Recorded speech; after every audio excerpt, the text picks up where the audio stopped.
Hi there, I'm Bill DeYoung, and this is the Catalyst Sessions for Tuesday. And I'd like to introduce you to my friend Susan Hellman Spatafora. Hi, Bill. Nice to see Hey, you. Susie. How about singing a song? You know, that sounds like a fabulous thing to attempt. Yeah, we should start that way. Yeah. Okay. Okay, we got to get our technology working here. This is The Trees on the Mountain from Carlisle Floyd's Susanna. And it's very near and dear to my heart. And it's also a real depressing song, so it really speaks to me right now. And I think it's an operatic number you can sort of sing sitting down. We'll see.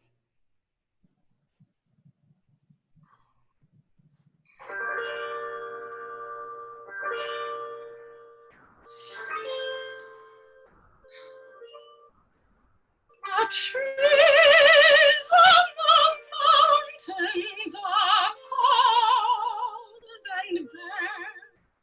The summer just vanished and left them there like a false heart in love, just like love.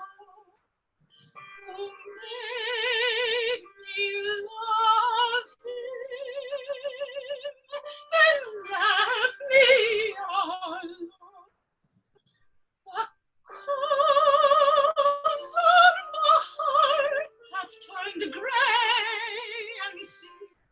The blue flame just vanished and left them there like a false heart in love, just like love.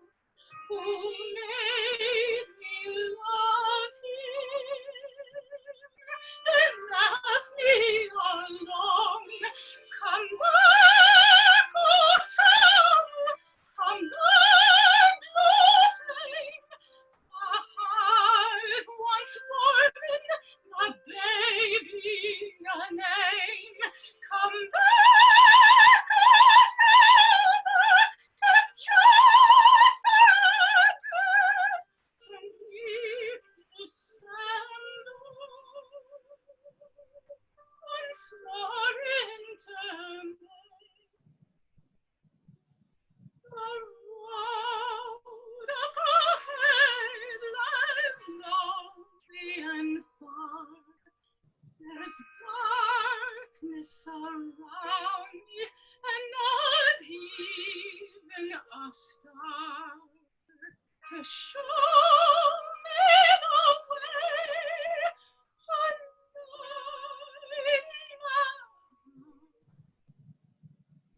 Come back,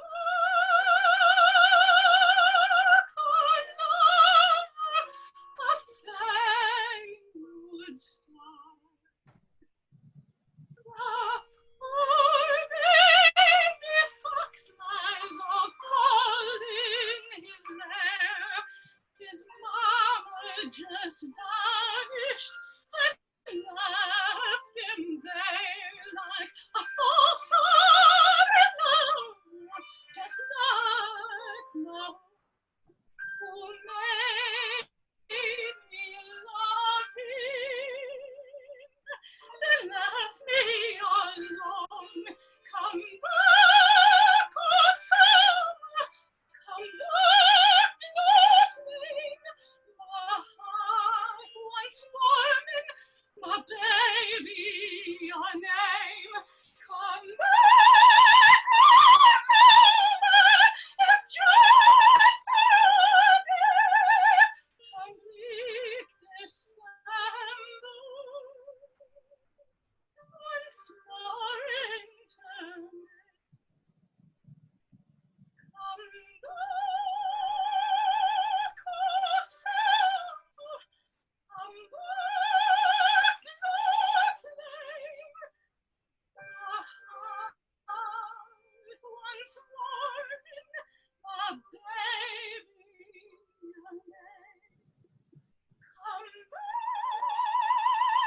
Here's what I'll say.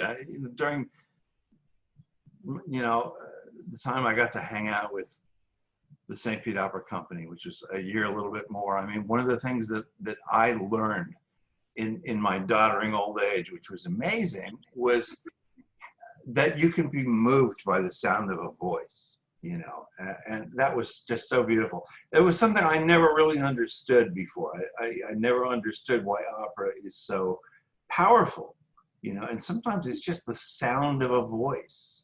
Thank you for that. Thank you. Wow. Winston made a cameo there in your during your clip there. He kind of stuck his head. That was from Carl Floyd's Susanna, right? Which was, you premiered that here, 2014, I think, with St. Pete Opera. It didn't premiere here. It premiered in the 50s, but St. Pete Opera did it, and St. Pete Opera was granted the rights to release the first ever DVD of. Okay, I have my facts wrong. So it was already famous, but and it's an American opera. I mean, obviously you're singing in English. Yeah, Carlisle Floyd wrote it in Florida. I get my Florida universities mixed up, so maybe cut this part out because I don't remember which one it is. Oh, there's no editing. No, it's all.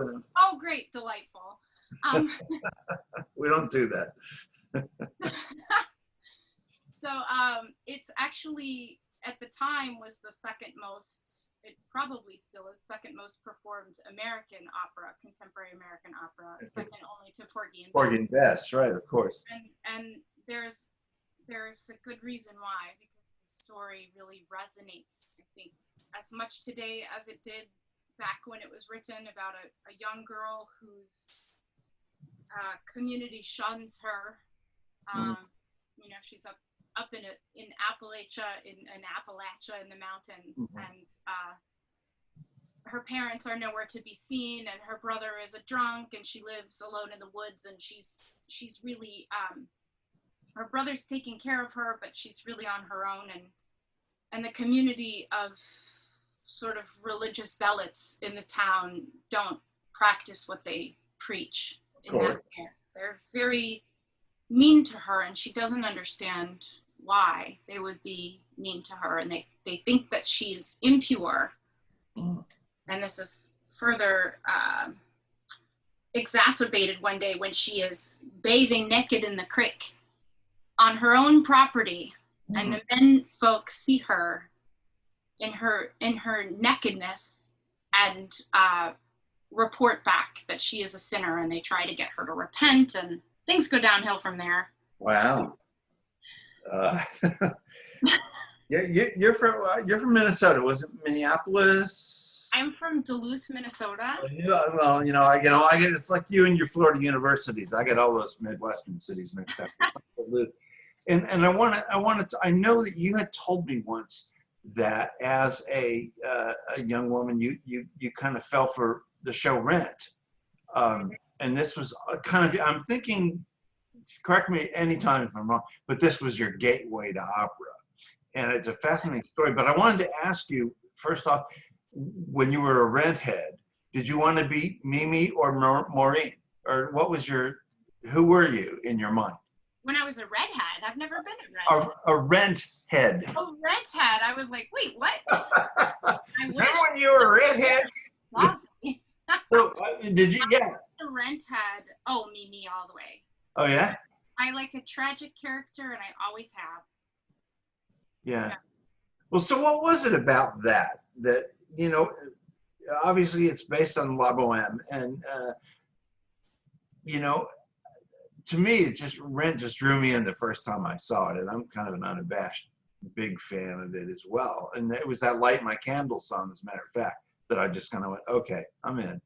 and it just got better from there. What was it for you? That was something you hadn't experienced maybe before. Well, I always loved classical music. I started playing piano when I was 4, and I always loved classical music. My parents took me to the symphony, and I wanted to bring my friends to the symphony. Some of them actually came and gave it a try. But I didn't really discover musicals until high school. And my friend Sarah Baldwin is a huge musical theater fan, hates opera, loves musical theater to this day. I'll convert her yet. Oh yeah, right. But she had introduced me to Rent. And at the time they were doing, they were leaving a couple of open rows in the front seats for people that could come down and wait in line, and like the first 30 people or something got to go sit in those front row seats. You're a redhead. And our parents let us drive to Minneapolis 3 hours and spend the night on the sidewalk to go to this show. I only went a few times, but it was always a really big deal. And it wasn't until one of the later times that I said, this is based on an opera. We should get the opera La Boheme and we should listen to it in the car. Yeah. And so I listened to it and I was like, oh, this is so much better than the show we're about to go see. This is beautiful. Wow. And I think having that classical music background, I loved putting the melodies together and hearing how the musical really was such a specific tribute to the opera. Yeah. And then the operatic story does not have a happy ending. And I loved that. I thought that the story was so much more powerful because Mimi doesn't wake up.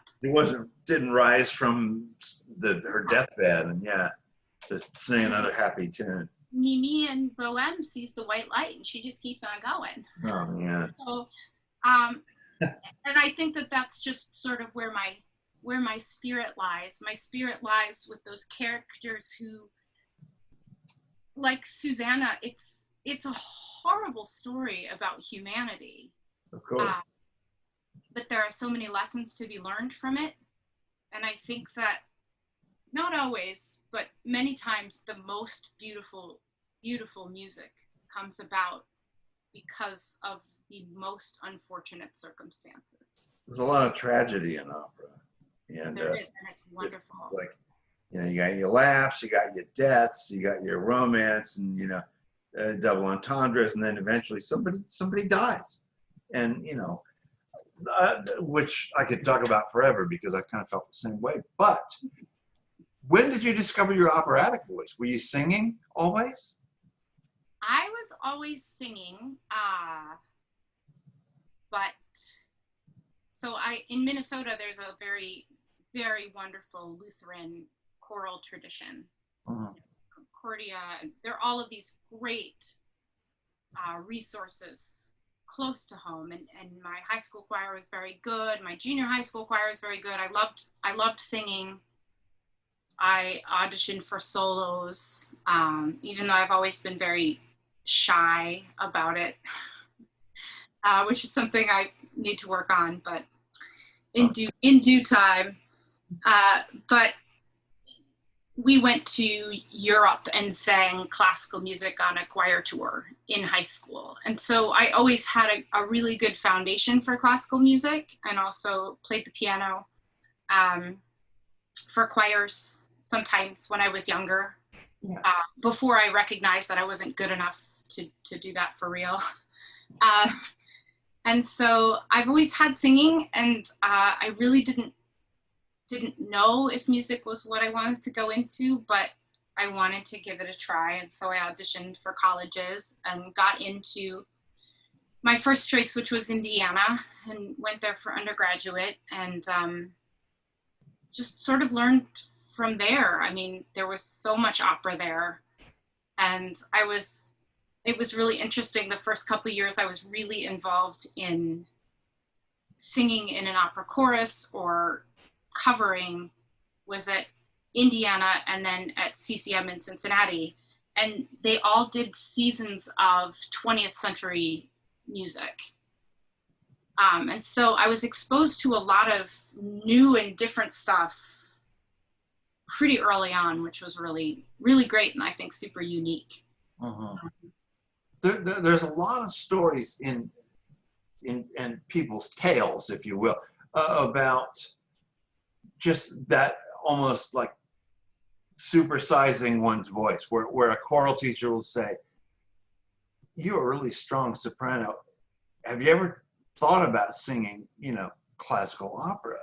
And I think a lot of young people, and I'm telling you that I've heard this story from a lot of people, and a lot of them will say, "Well, no, before that I hadn't really even thought about it until somebody recognized something in my voice," But you're saying that didn't happen to you. You just sort of figured it out yourself? I wouldn't necessarily say that. I think people definitely gave me guidance to do solos and to audition for solos and be part of, I was a part of a sort of a chamber ensemble as well. Yeah. The interesting thing, I think from my perspective, is because I was in such good choirs when I was younger, my voice was big, and I really had to try to squash that because my love of choral music only exists as far as you can blend and strike tone and sound really perfect. Yep. And it took me sort of years to recognize that these are two separate things. You can do that. It's very hard for me to do it. Right. I wish I could. I love singing in choruses, but I get super tired doing it. There's a technique I have not mastered. Because you got to keep it. No, I think it was pretty evident that maybe that wasn't the route that I should take. Yeah. How did you end up in Florida? In Florida? A long circuitous route to get here. Were you a singing waitress in New York? Did you do opera tours? How'd you? I mean, it's a long way from Duluth and Indiana to here. I'll tell you, I was not a singing waitress in New York, but I was a singing waitress for 4 years in Cincinnati. There you go. Well, okay. So there is a lot of opera in Florida, for which I'm extremely grateful. Florida tends to be a place where the city folk come in their older age, or perhaps like to retire, and they want to have those brilliant arts that they have in the big city in their small communities. And I think this is super marvelous. And St. Pete has such a vibrant younger scene as well, and people really embrace the opera, which is awesome. But there's just a ton of opera in Florida. And so I had sung in Sarasota for a season, and then I went to Palm Beach for 2 winters. And when I was in Palm Beach, I heard that there was an opera company in St. Petersburg. And so my friend and I drove up. My friend Irene Roberts, she's a fabulous mezzo-soprano singing all over Europe. And we did an audition for St. Pete Opera, this like 4-year-old company at the time. Is this for Carmen? Is that what we're talking about? Carmen in 2010. Yeah. We didn't know about 75, so I think we took maybe 301 across the state. Google. It took us about 6 hours. Ooh. And so Maestro Sforzini gave me my first chance to perform here in St. Petersburg. And of course I fell in love with it here because it's perfect. Yeah. And also met Christopher, my husband, here at the Palladium Theater. And so after a couple years living in New York and knowing that I was far apart from this place and this person that I adored, I thought, I think I should probably move down south. Aha. Okay, so it was Chris Spatafora. I mean, your name is Susan Hellman, and that's still your name on Facebook, but you met Chris Spatafora while you were doing Carmen in 2010, I think it was. Yeah. Oh, wow. And you've been here ever since. And you I know you work with Opera Tampa quite a bit. You just did the Pearl Fishers over there, was it? Well, I just did Carmen again there, actually. I forgot. Oh, yeah, of course. Pearl Fishers was, yeah, a couple years ago, year. Maybe a year ago, but Carmen was right before the pandemic, wasn't it? Or did you do any performances? We did. We did. I was very fortunate with my year this year. Insofar as most of my cancellations, not all, but most of my cancellations have been tentatively rescheduled, which fingers crossed. But yeah, the Carmen was in February, so that happened. There's subsequent production of Pirates of Penzance. That's what it was. Yeah, I was talking Canceled the night that with Tyler Putnam. They were about to open. Yeah, that's right. I remember that because I had that really corny picture of him in his Pirate King outfit and made me laugh. You know, well, what's like COVID like been for you? I mean, you know, it's hard. I speak to so many actors, so many singers and musicians and artists. Well, it's a little different for artists. They just aren't making any money, but they can still do what they do because it's essentially a solitary thing. But for someone such as yourself, I mean, do you practice every day to keep your voice in shape? Yes. Why do I should.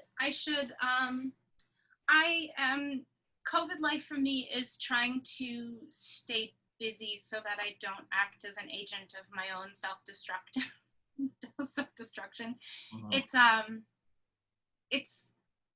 I thrive on deadlines and I thrive in times of chaos. But it's the chaos of having too many things and trying to figure out when I'm going to get them done. And not the chaos of there's nothing to do. It's differently chaotic. Yeah. It's, you know. So are you going insane? Is that what you're telling me? I am very fortunate. I'm very fortunate. Up until recently, I had been working at my day job. That's on a short hiatus right now, just because as a publicist, we publicize classical music organizations, which of course are not active right now. So well, I write about them, and so much to write about. Yeah. The short break. Yeah. So I'm on a short break, but I'm doing a production of Turn Up a Screw that was supposed to be in May, and now it is scheduled for the end of October. We hope that it's able to happen. It's at Vizcaya Museum and Gardens, which is this old, crazy mansion in Miami. Oh, yeah. But there's a contingency plan. It's with this organization, Illuminarts, that my friend Amanda Kreider runs. And we do art song and chamber music series in art galleries and smaller spaces and sort of tailor the programs to the space. Yeah. So this production is very unique in that it's the story of an old creepy mansion. I've seen the play. Old creepy mansion. Oh yeah, oh yeah. And it's the operatic. The haunted house on Benjamin Britten's version. Right. And I assumed that, yeah. The stage director works with a lot of multimedia, and so there's a lot of filming happening in it already. So there's a lot of filming in the garden and sort of live filming during the event. And so if we can't have an audience, there's a plan to do it as a live streamed sort of movie theatrical event. Combined with the stuff that's been shot, and I can see that. Yeah, so. You were part of, I'm sorry, go ahead. No, it happens a lot on these Zoom things. You kind of interrupt each other. But you were, speaking of tailoring the art to the venue, didn't you do part of that thing at the Museum of Fine Arts that was so cool before it sort of Margaret Murray's thing, like some performance down there as part of what was it called? The Art of the Stage, Picasso to Hockney. You did a couple of performances there, didn't you? So I did 2 with St. Pete Opera, and the third one was canceled day of. That was my first cancellation. And then I was supposed to do 2 other performances with Charlotte Johnson. She's a fabulous dancer. Charlotte, I knew that was. Yeah, she's amazing. That was one. Yes. And we were supposed to do a separate program that was canceled. And I'm hoping we can find a way to rejuvenate it. We were sort of tackling some of the female heroines of the exhibit. Oh, yeah. Has such beautiful, beautiful pieces, and she's such a beautiful dancer. And hopefully we can find a way to do that collaboration. In some, I don't know their plans for continuing that exhibit, but I don't either. I'm gonna call Margaret next week, I think, and see if she'll come on here, and I'll ask her and get back. Is there any money in opera? I mean, you said you had a day job. I mean, you always seem to be on a stage somewhere when there are stages. Do you have to have a day job? Because I mean, I don't want to knock anybody's nose out of joint here, but I mean, is there money in opera? Oh, it totally depends. Totally depends. I mean, for me, I have to have a day job, but again, I have no idea. I've never allowed myself the real challenge of just trying to sing full time, because I like structure in my life. I like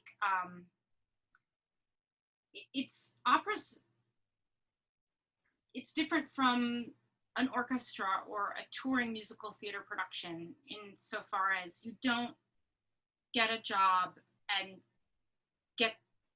hold on to that job for a really long period of time. Usually in the United States, you audition, you show up somewhere for a few weeks, you perform it, and then all the while you're trying to audition and learn other things, right, to hopefully get another job. Right.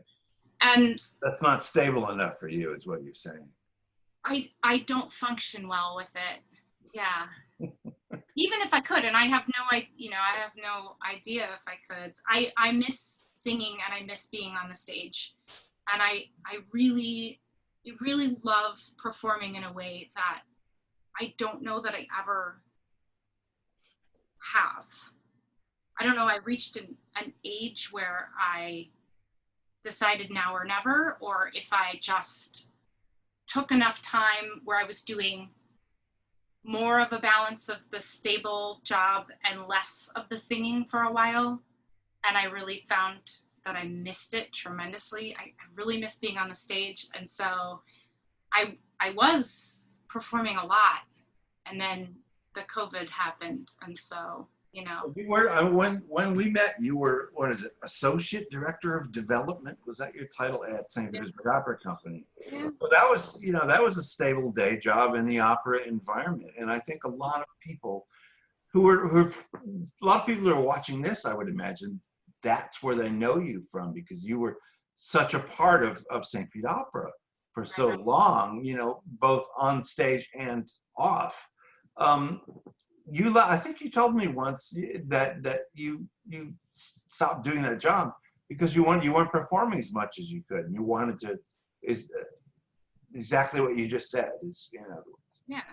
Yeah. I've been so fortunate, and again, it goes back to Florida, that the arts thrive in Florida. It's perfect. There's such a wonderful confluence of people who have been here for a long time and people who want to move here because of the weather and because of the arts and because of all of the wonderful things to do. And so Florida's been very kind to me as far as finding work as a performer. And yeah, I was getting a lot of work, and St. Pete Opera's been growing and thriving, which is amazing. Yeah. And it got to be just, I couldn't do it all.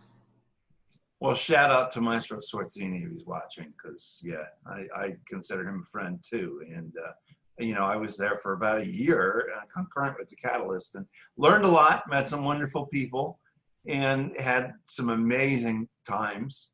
And you wrote a lot of press releases, and you got me the job. Hey, so here we are. I know. And every time I run into Susie, folks, you got that job for me, and you hooked us up, so that worked out well. We're actually out of time. I tend to not watch the clock, very well. I think we're 2 or 3 minutes over, but I don't care. Thanks so much. This has been great. It's been wonderful talking to you.